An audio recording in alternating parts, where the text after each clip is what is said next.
तो दोस्तों जय हिंद। आज की इस वीडियो में बात करने वाला कक्षा 12वीं की, ठीक है, जो एग्जाम होने वाला है सब्जेक्ट इकोनॉमिक्स के, उसके मोस्ट इंपोर्टेंट क्वेश्चंस को जानेंगे, ठीक है, इस वीडियो में।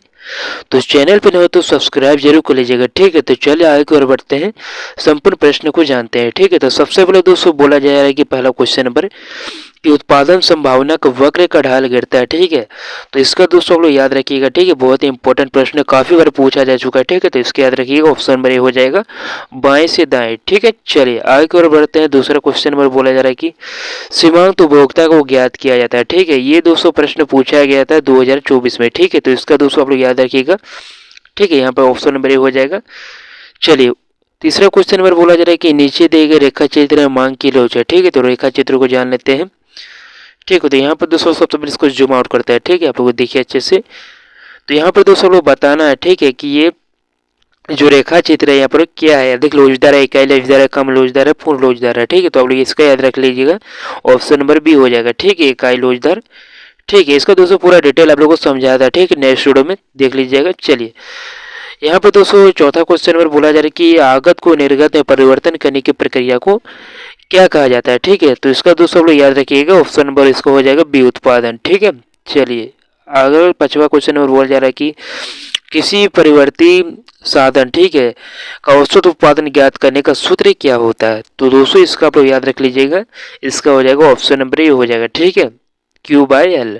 चलिए छठा क्वेश्चन में बोला जा रहा है कि पूर्ति के नियम को निम्नलिखित में कौन सा फलन प्रदर्शित करता है, ठीक है। तो इसका याद रख लीजिएगा, इसका हो जाएगा S equal to F into P, ठीक है। चलिए सूत्र है, आप लोग देख लीजिएगा। चलिए सातवां क्वेश्चन नंबर बोला जा रहा है कि निम्नलिखित में से किसने कीमत निर्धारण प्रक्रिया में समय तत्व को विचार प्रस्तुत किया, ठीक है। तो इसका दोस्तों आप याद रख लीजिएगा, ऑप्शन नंबर सी हो जाएगा, ठीक है, मार्शल, ठीक है। और दोस्तों मार्शल से जितने भी प्रश्न है, ठीक है, वो देख लीजिएगा क्योंकि अधिकतर मार्शल से प्रश्न पूछे जाते हैं एग्जाम में। चलिए आठवां क्वेश्चन नंबर बोला जा रहा है कि एकाधारी मूल विभेद की महत्वपूर्ण सत्र क्या है, ठीक है। तो जिस प्रकार यहाँ पर चार ऑप्शन दिया गया है, ठीक है, इसका दोस्तों याद रख लीजिएगा, सभी हो जाएगा, ठीक है। बाजार का पृथक होना यानी कि ऑप्शन नंबर हो जाएगा डी, ठीक है, उपयुक्त सभी।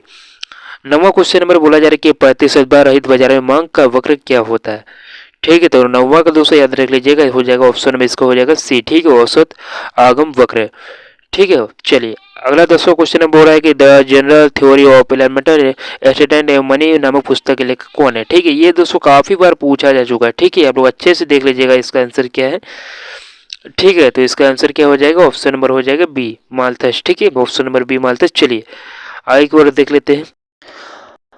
अगला क्वेश्चन नंबर बोला जा रहा है किसी देश में एक दिए गए वर्ष में उत्पादन के साधनों के द्वारा उत्पादित अंतिम वस्तु एवं सेवाओं का बाजार को मूल्य का क्या कहा जाता है, ठीक है।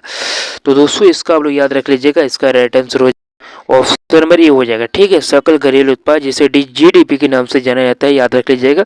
आप लोगों को एग्जाम में पूछा जा सकता है कि जीडीपी का मतलब कि सरल इसका फुल फॉर्म क्या होता है, ठीक है। तो सकल घरेलू उत्पाद याद रख लीजिएगा, ठीक है। चलिए 12वां क्वेश्चन नंबर बोला जा रहा है कि रिजर्व बैंक ऑफ इंडिया की स्थापना कब हुई थी, ठीक है। ये काफी बार भी पूछा जा चुका है, तो इसका दोस्तों याद रखिए, ऑप्शन नंबर बी हो जाएगा, ठीक है, 1935। 13वां क्वेश्चन नंबर बोला जा रहा है कि एक खुली अर्थव्यवस्था में सामूहिक मांग के निम्न में से कौन से तत्व हैं, ठीक है। तो इसका दोस्तों याद रखिएगा, ऑप्शन नंबर हो जाएगा डी, ठीक है, यानी हो जाएगा उपयुक्त सभी, ठीक है। 14वां क्वेश्चन नंबर बोला जा रहा है कि निम्नलिखित में से वास्तविक निवेश कौन होता है, ठीक है। तो इसका ऑप्शन नंबर सी हो जाएगा भवनों का निर्माण, ठीक है। चलिए 15वां क्वेश्चन नंबर बोला जा रहा है कि भारतीय संविधान के किस अनुच्छेद का संबंध बजट से है, ठीक है। तो इसका दोस्तों याद रखिएगा, ऑप्शन नंबर इसका हो जाएगा डी हो जाएगा, ठीक है, यानी कि अनुच्छेद हो जाएगा 112, ठीक है, आर्टिकल 112। चलिए 16वां क्वेश्चन बोला जा रहा है कि दीर्घकाल में एक पूर्ण प्रतियोगी का फर्म उत्पादन बंद कर देगा यदि यदि दोस्तों याद रख लीजिएगा, यहाँ पर देख सकते हैं, ठीक है, ऑप्शन में इसका डी हो जाएगा, ठीक है, पी राइट साइड एसी, याद रख लीजिएगा। 17वां क्वेश्चन नंबर बोला जा रहा है कि प्रत्यक्ष कर के अंतर्गत निम्न में से किसे शामिल किया जाता है, ठीक है। तो इसका दोस्तों याद रखिए, ऑप्शन नंबर ए हो जाएगा उपहार कर, ठीक है। 18वां क्वेश्चन नंबर बोला जा रहा है कि अंतर्राष्ट्रीय मुद्रा कोष की स्थापना कब हुई, ठीक है। तो इसका दोस्तों याद रख लीजिएगा, हो जाएगा ऑप्शन नंबर सी हो जाएगा, ठीक है, 1975। चलिए 19वां क्वेश्चन नंबर बोला जा रहा है कि निम्न से किस परिस्थिति मुद्रा की पूर्ति में कमी हो सकती है, ठीक है। तो इसका दोस्तों याद रखिएगा, ऑप्शन नंबर सी हो जाएगा, ठीक है, आरबीआई की द्वारा प्रतिभूतियों का करे, ठीक है, ऑप्शन में इसका सी हो जाएगा। 20वां क्वेश्चन में बोला जा रहा है कि भारत वित्त वर्ष की कालावधि होती है, ठीक है, यहाँ पर दिया गया है। तो 20वां इसका राइट आंसर हो जाएगा, ऑप्शन नंबर ए हो जाएगा, ठीक है। यहाँ पर देख सकते हैं 1 जनवरी से 31 दिसंबर तक भारत में वित्त वर्ष की कालावधि होती है। 21वां क्वेश्चन और बोला जा रहा है कि पूंजीवादी अर्थव्यवस्था में संबंध में निम्नलिखित में कौन सा कथन सत्य है, ठीक है। तो पूंजीवादी अर्थव्यवस्था में क्या कथन सत्य होता है, आप लोग कमेंट कर दीजिएगा, ठीक है।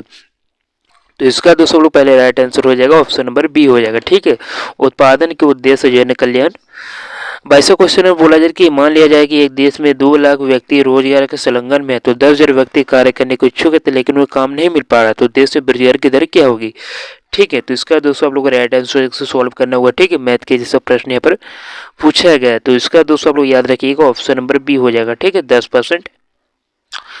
अगला दोस्तों बोला जाए कि 23 का मुद्रा किस तरह की और ज्ञातमक प्रश्न का मतलब कि, चलिए यहाँ पर दोस्तों बोला जा रहा है कि मुद्रा के स्थगित और ज्ञातमक कार्यों का विभाजन किसने किया, ठीक है। तो इसका आप लोग याद रखें, पॉल एजिंग, ठीक है, पॉल एजिंग याद रखेंगे। 24वां क्वेश्चन में बोला जा रहा है कि आय के वृत्ताकार प्रभाव मॉडल में विक्रेता से क्रेता की और वस्तु एवं सेवा के प्रभाव को क्या कहा जाता है, तो इसका दोस्तों याद रखिएगा स्टॉक, ठीक है, ऑप्शन नंबर डी हो जाएगा।